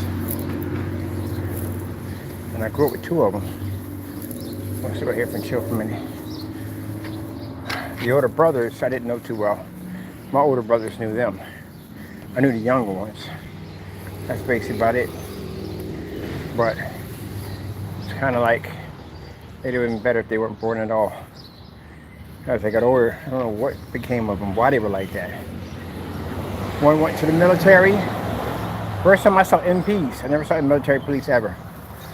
So first time I saw MPs. One went to the military. He went to the army. And one day he was home. He AWOL, he left. And you know, big old army Jeep.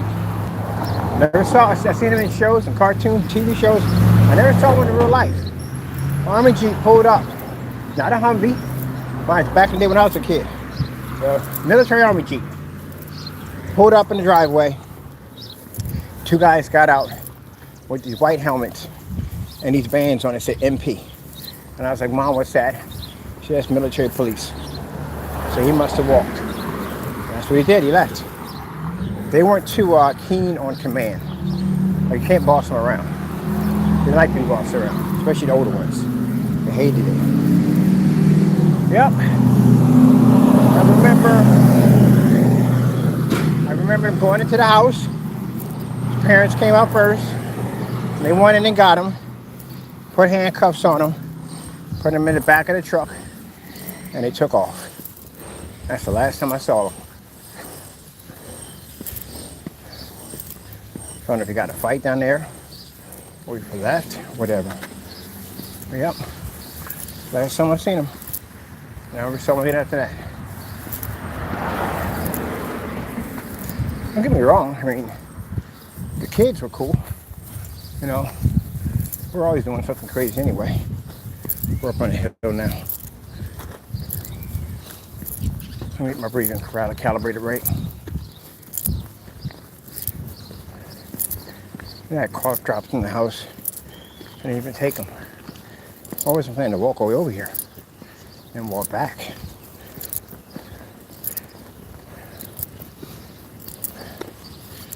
Yep. Breathing's good. That's good.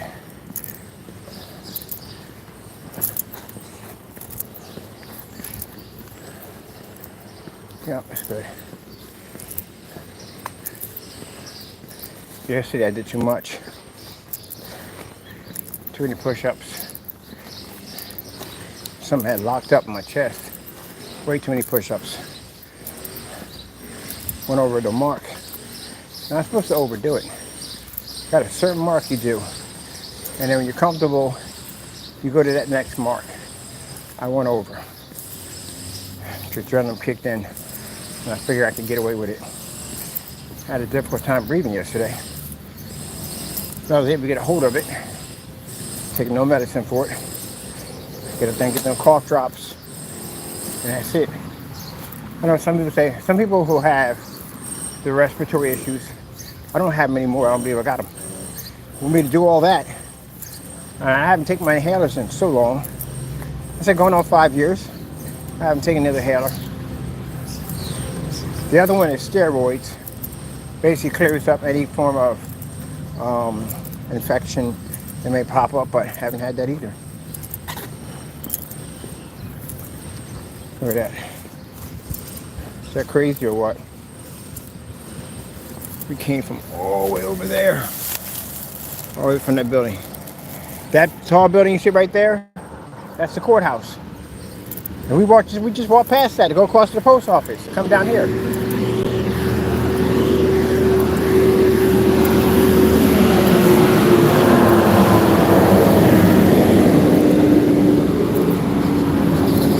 This for me is, I started doing the daily walk and talk because this is my normal walk. This is what I do. When I leave the shop, I walk. That's what I do. Taco has a backpack carrier I got for him. On Saturdays and Sundays, I strap it on. And me and him go out. He gets his time to go look around. He's got little friends. We go see. They feed him his little treats and stuff. A few people asked me, I see you walking around with this camera. Like, what are you doing? They was like, I'm doing like a daily walking, talking in Allentown. It's not a tour guide. I guess maybe, it may not be, I don't know. But it's just what I do when I walk around Allentown, look at different places and stuff like that. We walk the whole thing. Well, not the whole thing yet. There are sections we haven't been at yet. So, definitely gonna be picking up some new kicks and some more new gear because noisy truck.